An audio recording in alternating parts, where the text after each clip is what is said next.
to see Hollywood constantly toss his sequel ideas aside for lesser reboots and remakes.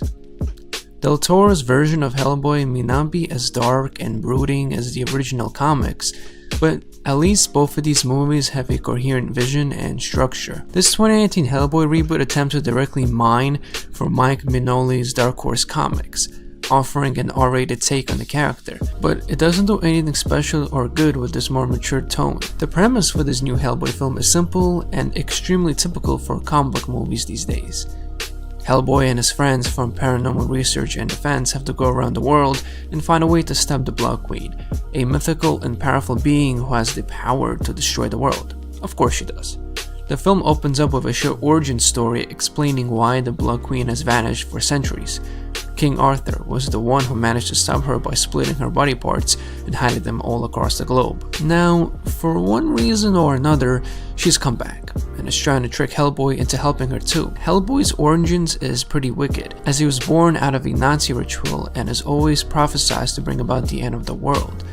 The Blood Queen uses this prophecy to her advantage to confuse the poor guy, and what we get is a globe-trotting adventure filled with an almost endless supply of one-liners and R-rated action with gore. On the surface, having Hellboy being R-rated seems like a brilliant idea, and it is, but it all depends on the execution. Del Toro movies are so great because he decided to hold back a bit, to hold back on the jokes and crude humor and nature of the original source material. You still have Ron Perlman telling all kinds of jokes, obviously, but it's never overwhelming, unlike in this reboot where it's overstuffed with everything. It's disappointing because David Harbour is actually great in the role. The film's post-credit scenes tease a sequel in the whole universe that could have been very exciting and different.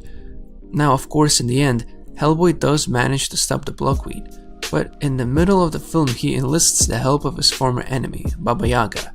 He needs to track the queen down, and Baba agrees to help in exchange for one of Hellboy's eyes.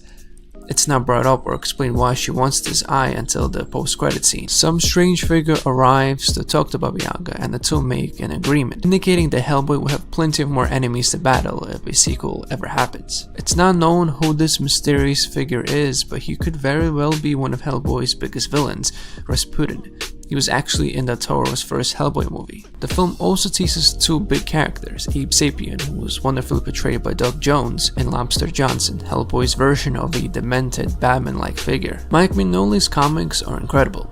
There's no denying that at all. Which is why it's confusing and disappointing that Del Toro never got to finish his trilogy and that this 2019 reboot, more or less, sucks. For all the countless comic book movies these days, Hellboy could have really stirred apart and breathed new life into the genre, instead of just being yet another eerily similar and mind-boggling remake. It's around 120 minutes long, and even that isn't enough time for this reboot to do everything it wants. It has to reintroduce a character in a whole new world to new and returning fans. It has to establish several different villains and make the audience actually care about them. It has to fit in countless jokes, with some landing and some being incredibly terrible. And last but not least, it has to make us forget about the other two movies, which were and still are brilliant. There is an incredible story and movie experience buried underneath all of this needless amount of exterior.